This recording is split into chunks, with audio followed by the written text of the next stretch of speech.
সুপ্রিয় দর্শক শ্রোতা, আসসালামু আলাইকুম। আজ আমরা আলোচনা করব আমাদের দেশের এক বিশেষ স্বাদের মাছ পাবদা নিয়ে। পাবদা মাছ শুধু সুস্বাদুই নয়, বরং অর্থনৈতিক দিক থেকেও চাষিদের জন্য অত্যন্ত লাভজনক। পাবদা মূলত দেশি প্রজাতির মাছ। আগে এটি নদী, নালা, খাল, বিলে প্রচুর পরিমাণে পাওয়া যেত, কিন্তু এখন প্রাকৃতিক উৎস কমে আসায় নিয়ন্ত্রিত পুকুরে চাষ হচ্ছে। পাবদা চাষের জন্য প্রথমে প্রয়োজন একটি উপযুক্ত পুকুর। পুকুরের গভীরতা হওয়া উচিত 3 থেকে 5 ফুট। চাষ শুরু করার আগে পুকুর শুকিয়ে চুন, গোবর ও সার প্রয়োগ করতে হবে।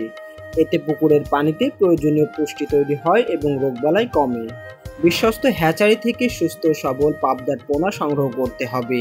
প্রতি শতকে 200 থেকে 250টির মতো পোনা মজুত করা যায়। পোনা দেওয়ার পর প্রথম কয়েকদিন পুকুরের পরিবেশের সাথে খাপ খাওয়াতে বিশেষ যত্ন নিতে হয়। পাবদা মাছ মিশ্র খাদ্য খায়। এদের জন্য পাউডার ফিড বা ভাসমান দানাদার খাবার দেওয়া হয়। প্রতিদিন নিয়মিত খাবার দেওয়ার পাশাপাশি পুকুরের পানি স্বচ্ছ রাখতে হয়। পাবদা মাছ সাধারণত খুব বেশি রোগে আক্রান্ত হয় না, তবে পানির মান খারাপ হলে বা খাবারে ঘাটতি হলে সমস্যা দেখা দিতে পারে। তাই নিয়মিত পানি পরীক্ষা ও প্রয়োজনে আংশিক পানি পরিবর্তন করতে হয়।